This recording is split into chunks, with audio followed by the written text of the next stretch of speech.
Hey everybody, this is Tony. And this is Paul, and we're coming at you from the Friends for Life podcast, where we discuss the ongoing lives and issues of people with developmental disabilities to spark positive change in the field. And we have a lot of fun doing it. All right, everybody, welcome back to the Friends for Life podcast. Thanks for tuning back in. Today we have Mr. Bob Klever, and he is joining us here in the podcast studio. And Tony, this time, is actually joining us from Zoom. So we got it kind of backwards today, but it'll be all right. Mr. Klever, how are you doing this afternoon? I'm doing wonderful.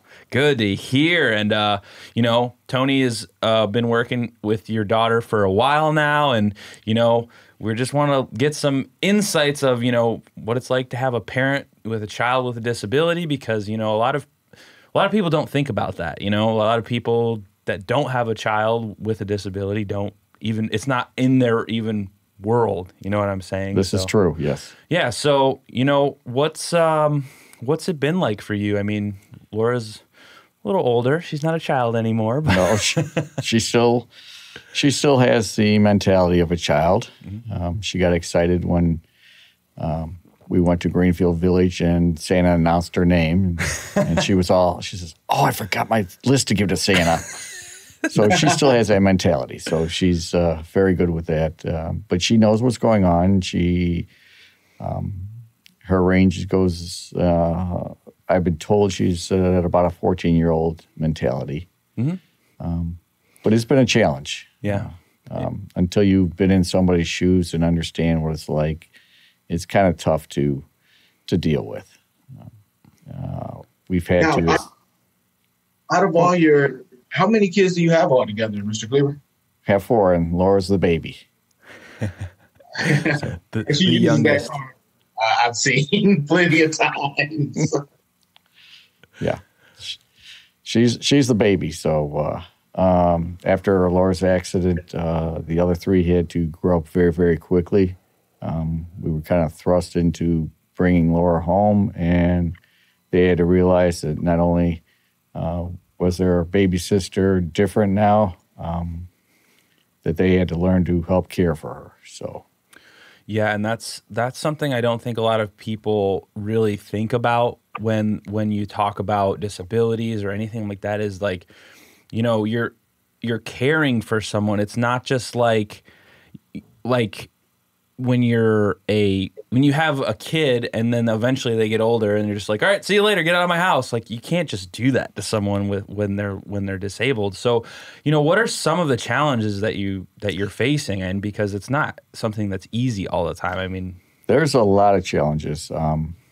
First of all is getting Laura around to different places. Mm-hmm. She is confined to a wheelchair, so we have to always think about that. Moving her every place we go. Can we get her in? Can we get her out? I've learned to adapt and figure out ways to do things.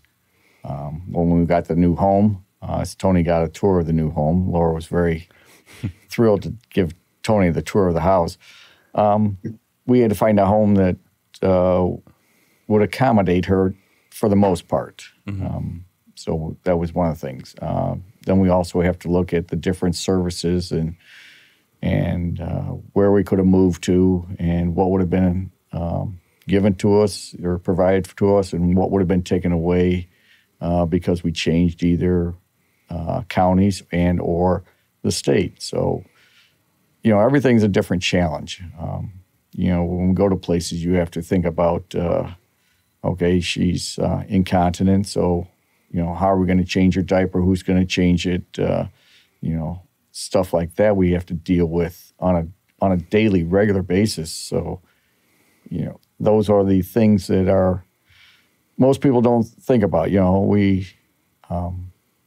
I've had to become very, very much an advocate not only for Laura, but for anybody that has a disability and stand up for what's right and impart the knowledge that I have of things that I found to people that need the help. Well, if you do this or you do that or go see these people, they'll help out. Mm-hmm. And, you have a pretty interesting career. Has that, changed your perspective on your career? You said you teach like hazmat stuff, which is that's probably pretty intense. I mean, that's stuff to think about. Has it really changed your perspective? I know they're not really related, but. Well, my career originally was a firefighter for the city of Toledo. I retired after 33 years, and I've had to work 2 jobs my entire life to help make ends meet. Now I teach technical rescue and safety classes, and I travel for that. So having coverage, somebody there to take care of Laura when I'm not there, has become paramount. The wife also is dealing with MS and long-term diabetes. So we see the problems there, and I can eventually see down the road where I'm going to need help with her. She's getting less and less helpful with some of the stuff for Laura. So it really is dependent on having good help there to take care of her. Laura's always going to have somebody around her 24/7 to take care of her or to watch over her or to make sure she's taken care of. Well, one of the first things I remember when I started working here at Friends for Life was Tony had me come out and meet Laura, and she was so excited to show us all of the stuff that she does. I mean, she loves football, to Tony's chagrin, Yes. a completely different team than Tony likes, but we'll let Tony talk about that. But, it's really awesome to get to know people, because it's like everybody has their own personality, whether they have a disability or not. And, she's just so cheerful when I was meeting her, and she was so excited to show me everything. I mean, crafts, she bakes, she likes coloring and all that stuff. She showed me her entire movie collection. I was like, man, it's like when I remember being that excited about stuff, and when you get to be an adult, it just drains out of you. You're like, oh, yeah, whatever. I watch TV now. So, what are some of the things that she really enjoys besides all of that stuff? First of all, she's very, very social. She likes to be around people. She likes to do things. She likes her iPad. And don't we all? Yeah. Yes. She has a coloring app on it. She plays games on it. She likes being on Facebook.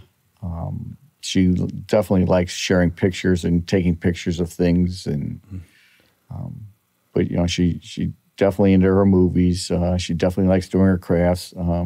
She over the holiday, she got to go to her old nurse's house, and they did the annual Christmas baking, and she was just absolutely beside herself about being able to go and worried about this getting dirty. And, so she is a very, very social person. She's very, very friendly, outgoing, a giving type of person. Tony has one of Laura's crafts. Yes, I have a few of them, even my kids. Yes.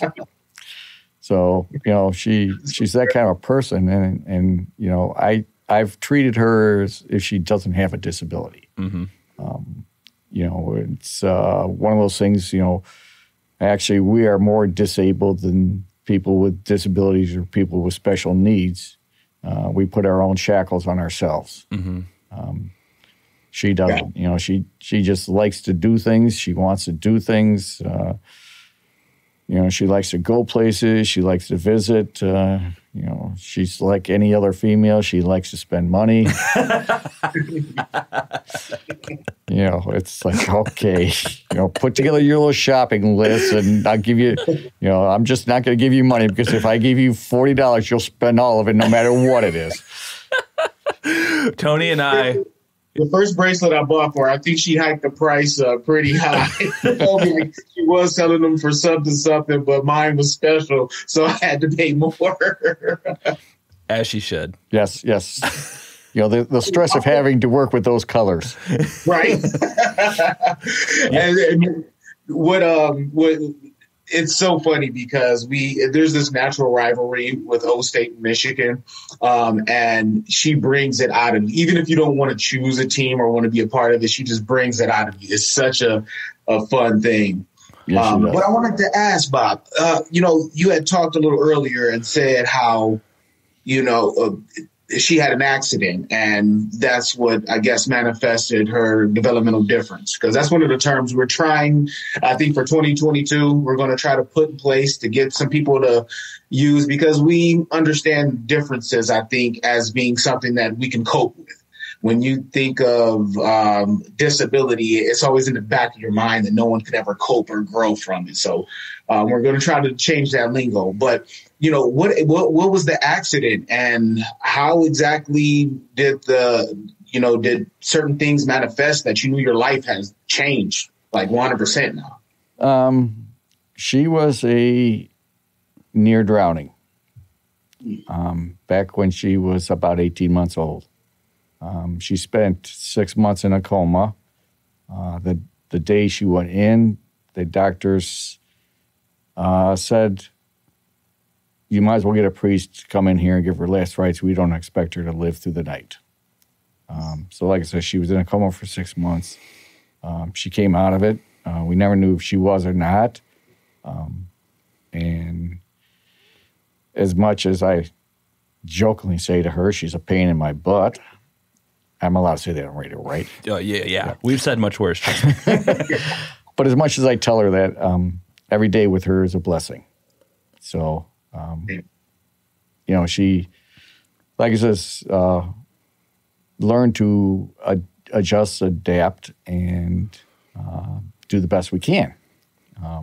There are times I get frustrated with her, as we get frustrated with anybody. Mm-hmm. But it's a matter of, how do you deal with it? What are you going to do? As I was sitting here waiting for the podcast, I noticed your one little poster on the wall here with a deck of cards. Yes. And somebody had asked me a long time ago, how do you deal with all this in your life? And I says, well, I'm playing poker with the man upstairs, and it's 5 cards, and there's no draws, no wilds, and so you play the hand you're dealt with, and you do the best you can. Mm-hmm. That's right. So, like I says, sometimes it gets very, very frustrating with having to deal with stuff. Sometimes in the middle of doing stuff, you have to stop and regroup and, stop running into this wall. Let's use the door that's right next door to it instead of trying to go through this wall. So it's a matter of how you adjust and adapt. But she's always been told, and Tony knows this, and a lot of people know it. I says, you treat her as if she is a normal person. Of course, somebody please define normal, because I don't know what it is. I haven't figured that out either. But you treat her as you would anybody else. And there have been times when we've had to work with Laura and remind her. She gets very, very attached to people. She likes friendships a lot, but it's a matter of, okay, let's get more people in here. But, she's like any other person, we get used to routines. Mm-hmm. She doesn't like her routines changed. So, trying to work through those kind of problems and issues, we have to remind her. And it's, with Tony, okay, you like Tony, and let's make sure that we keep Tony happy so he keeps coming back. Well, I love that. Actually, well, before you even say that, because that's what I respect the most a lot about this relationship. Not every family member that we work with at Friends for Life, and even any other agency who works with families, can have that down-to-earth conversation. Like, this is a two-way street. Yes, our people are supposed to come in and be a certain type of way, but we always have to remember that they're humans. And I've always respected you and your wife for understanding that and actually having those true to life conversations. I think it makes Laura and her staff both better at, I don't want to say tolerating, but understanding each other. And that's what it is. And that's what it is. They got to understand each other, and everybody has, their little quirks, their little problems, their little issues, call it habits, whatever. But everybody's got to look through it. And it's, Laura is very good at times at adapting to situations and changes. I always like diversity in her life, so it's not just all about Dad, what Dad wants for her. Mm-hmm. She's known, and Tony very well knows this, that I've told him, and I've had to remind Laura, when the staff is here, they're in charge. And they're going to do things that are there for your best interest. It's things you're not always going to like. As a matter of fact, I don't know if Tony knows this or not, but one of the staff came in and did something, and Laura didn't like it, and Laura's response was, "I'm going to call Tony." And, the staff told me about it, and I told the staff, I says, "You're perfectly in the right." And I says, "In fact, Laura, you don't have to call Tony. I'll call Tony and tell Tony exactly what it is." And I says, "You're going to find out that the staff is right and you were wrong." So, yeah, she was, "I'm going to call Tony." I say that too. But no, I really, the point you brought up earlier about dealing with the hand you're dealt. I mean, a lot of people search for this perfect life that they see on TV, and it doesn't exist. The perfect life is the one you have, because it's the only one you get. You get one shot at it, and that's something that I, in my personal life, try and remind myself, because as much as, Tony and I work really hard on this show and we try and grow and things don't move as fast as we'd like, we're still doing it, and it's the best that we can do with the time we have and the resources we have right now. And I think that's, aside from disabilities at all, I think people need to realize that, because this, you just get to live the one time. Like, you have to make the best of it no matter what happens to you. And it's not always easy and a simple straight path. That's just this amazing, fun thing all the time. Like, it's just, like you said, you get obstacles, you deal with them, and you move on the best way you can. It might be slow, it might be hard, but that's what it is. It's unfortunately, TV has screwed up reality. I agree. And it's funny that they call it reality TV.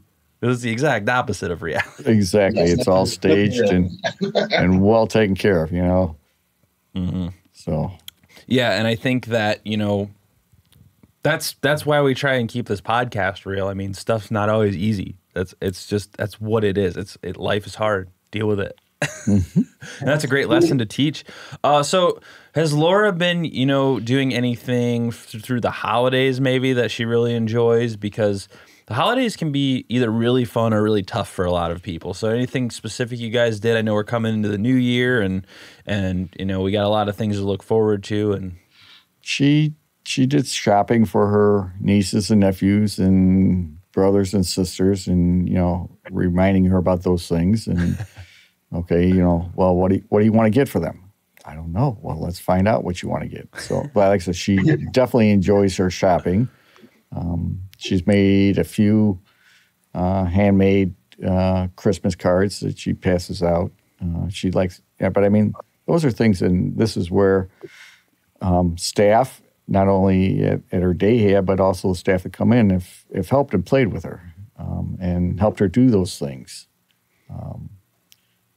That's, when we get good staff like that does things, she's excited. Tuesdays is her day to have her bed sheets changed and washed. And first things out of her mouth in the morning when I get her ready is, "Don't make my bed." Okay, I'm not going to make it because we know it's getting changed. So she can't wait till the aides get there and help her do those things. And she is very good at, as Tony will attest to this, she's very good at getting people to do things that she wants. Yes, very much so. Yes, she can be very, very persistent. Very, very, I want to call it nagging at times. She obsesses at something. Yeah, she obsesses at times over things. So it's trying to make sure and try to remind her that, about what the real world is like, and that everything doesn't revolve around her, although she thinks so. One of the things I wanted to ask, because I want to cut to the real fat meat here. You're one of the families that, in this whole staffing crisis, emergency, whatever, you guys are some of the first ones affected in actuality. One of the things that talked to many county officials, state officials, even other agency officials. It's pretty much the individuals and the families who have natural supports that can tend to them, even if they have to call off work or if they have to find other arrangements. You guys are the ones kind of, quote unquote, suffering first or having to take the brunt of everything, while agencies like mine and others have to tend to those who don't have any family.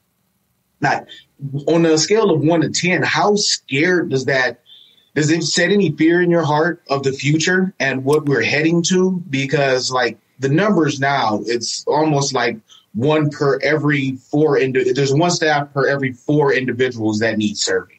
And I don't even know if those numbers have changed recently, just due to some of the spikes in what's been going on in the world in the past 2 years. But I mean, on the scale of 1 to 10, where does that put you in scarcity or fear? It put us at about a 9 for a couple of reasons. One is, after living with somebody for so long, even in a short period, the emotional and physical stress that it takes on your life is very hard. Like it says, everything is adjusted. There is no such thing as without help, there's no such thing as we're going to have a night out. We need to have a relaxing, or where are we going to go with this? To run, just a simple thing is to run to the store to get groceries.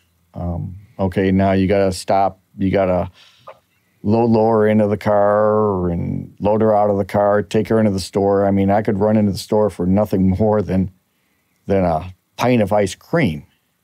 And, oh, gee, that used to take me 5 minutes. Now we're looking at about a 15-minute time frame. So everything is adjusted. As far as work, although I am retired, I'm still working. The wife is still working. She's extremely worried about losing her job, having to call off.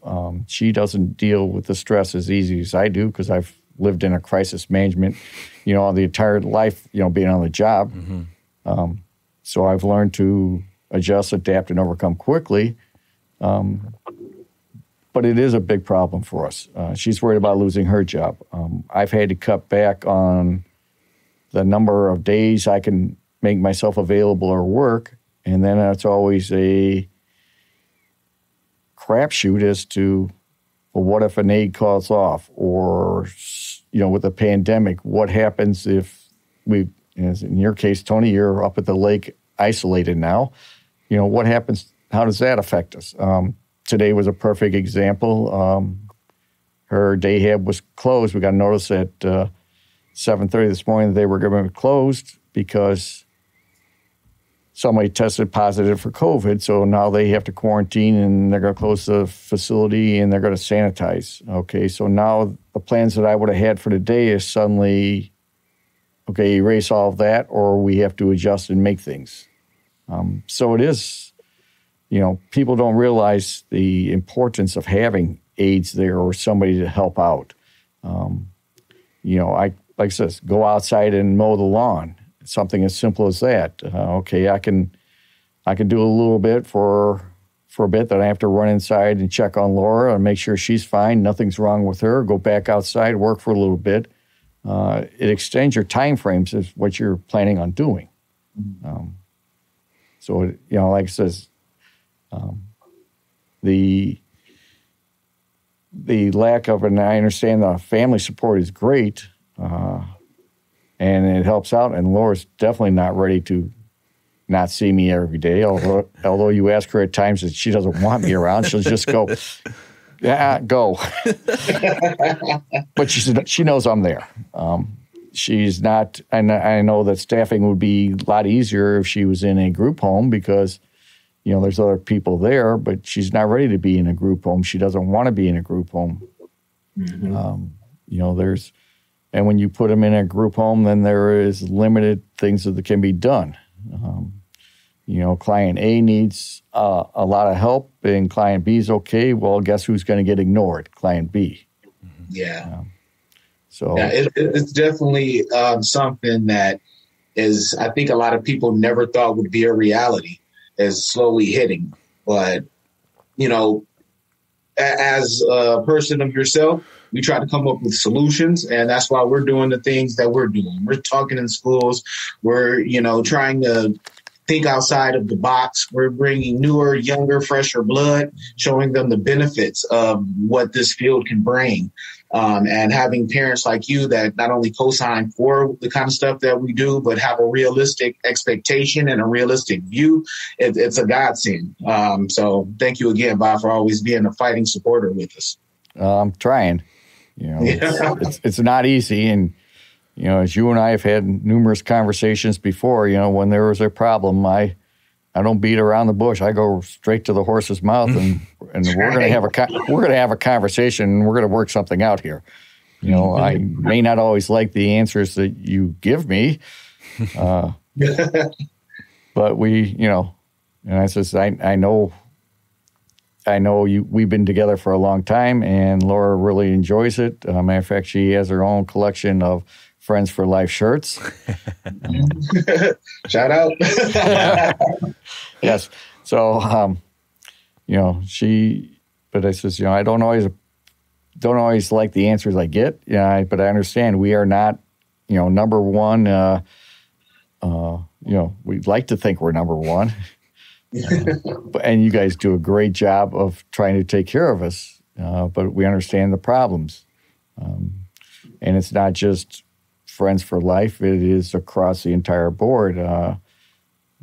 And trying to get good people to do the work and to want to do this. And it does take a special kind of person.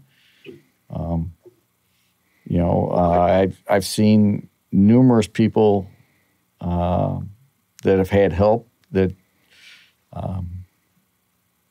staff has not been, I would say staff's been abused. And these people think that the world revolves around them, and you know, they're just like you and I and everybody else. You know, if the world revolved around me, says I'm going to change my name to 3 simple letters. Yeah, that's right. It's it is definitely a trying time right now. I mean, it's hard to get. I mean, in all industries too. It's like, but with this field specifically, I mean, it's just, like you said, it is a little bit tougher than your average 9 to 5 where you're going somewhere and it's you're caring for a person. So it is like definitely a challenge. There's personalities involved. There's, you know, conflicts of interest. There's things like all these things. But, you know, I think one of the things that we really want to know too is, you know, before you had Laura, how, like, and then, you know, going through this whole life now, how has your life changed in whatever way? I mean, you probably never assumed this would happen to you, just like anybody who has a child with a disability. You just say, whatever, this is, you know, it's not a problem that I have to deal with until it is. So how has it changed your life? For me, it's definitely made me more open-minded, more tolerant.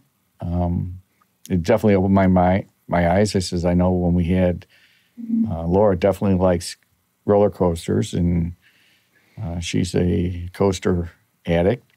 And when we took her, you know, we'd walk through Cedar Point, and people would sit there and stare at her. Mm-hmm. And her mother got real upset about it, and I said, no, we'll just take care of this. So I went over and won her a little bear that would sit right behind her head, and, you know, when people would stare, she'd reach up and she'd rub the bear, and you'd see them smile because they knew they got busted. Yeah. You know? So it's changed the way, you know, it's not that people with disabilities or people with other problems, they're different than you and I. I mean, we can look at anybody. This is, you know, you look at, you know, your wonderful growth here. Oh, yeah, I don't know about that. You know, but everybody. I can't do it. Look, I can't get any of that. But it's a, you know, everybody's different, and has taught us to look at people differently. And, you know, first impressions are not always the the right impression. Mm-hmm. So, I was raised in a fairly nice family. Mom and dad did a nice job raising me, taught me to be inclusive and stuff and look at things from different angles. With Laura, it's just changed the whole perspective. Now it's not 3 sides, there's 4, 5, 6 sides you have to look at. Trying to be, like I says, an advocate not only for her, but for other people. Because I hate to say it, but, those with disabilities are kind of put on the back burner. And it's kind of showing here in this pandemic. Why go work for Tony, although he tries to take care of his employees. They can go right down the street to Amazon and get almost $20 an hour and work a mindless 9-to-5 job and get, so why do they want to go work for where they're taking less pay and where they're dealing with other people? So yeah, it is. And it's subject to extreme prejudice if they mess up. Like if you screw up in the wrong way, you can almost just totally lose any future of being in healthcare. Yes, it's tough. Like I says, most of the aides that come in and work with Laura, I'm not afraid to have conversations with them. Not afraid to, come talk to us, and like I've told them, I says, you're in charge. I says, short of hurting my daughter, I says, you're in charge of her, just like I would be in charge of her. So, they know how to take care of things and do things right. I've had to go through the DOD training. So it's, I know what these people are going through and the steps and the hoops they have to jump through and to become this. And it's not easy for them. So it's trying to be, it takes a special person. But I says, in the same token, we're also, I hate to say it, it's this money talks. Yep. And that's the reality of it. And that's why, Tony has, created this whole podcast. I mean, we're darn near 100 episodes at this point, and we're just trying to get these stories out. Like, we need to change this. We need to make this more realistic in the way the world operates in this economy right now. It's just not working. Like, there needs to be change and people need help. It's not just like, well, they could deal without it. Like, no, your story proves like you're a hardworking man. You've worked hard your whole life and you still need help. You can't take everything on your own. But this brings us to one of our favorite parts of the show. Tony, hit it. Rapid fire! All right. Rapid fire is a part of the show in which I ask you 3 questions. They're formed in a would you rather scenario. So the best part about it is you have to move fast. You are used to thinking quick on your feet, so I think you can do this, Bob. Thank you for that. Yeah. So first question, would you rather plants could talk or animals could talk? Animals. Yeah, because that dog, I'm sure you want to know what your dog is thinking a lot. Oh, yeah. Especially when it looks at me like, really?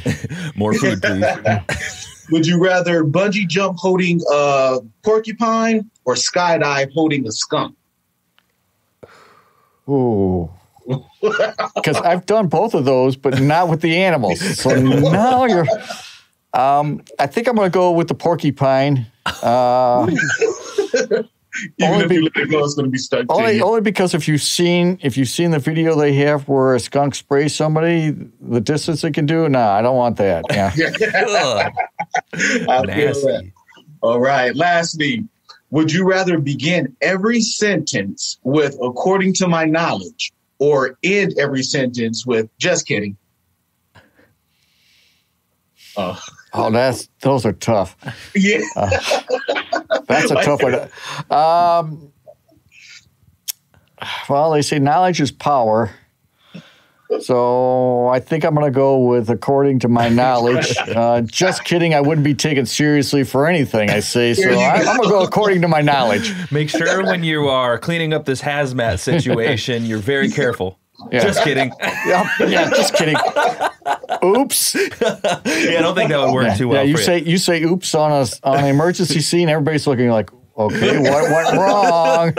Oh, nothing. Just pay no attention to the guy behind the curtain.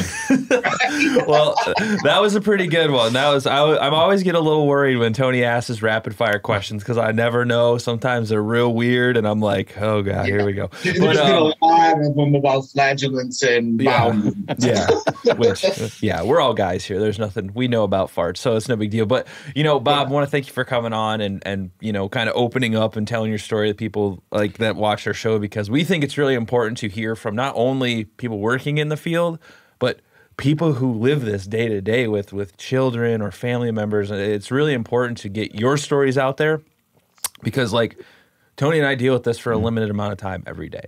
You deal with this. This is your whole life. So 24/7. 24/7. So if closing remarks, I guess, before we go, is there anything that you just like really would like to let people know? Like if you had one closing thing you could say it doesn't have to be about disabilities, anything, just like, what would you tell the people of the world? Oh, I'd probably tell you, live life to the best you can. Life is extremely short and it changes quickly. So live it as best as you can and with no regrets. I couldn't have said it better myself. Beautiful.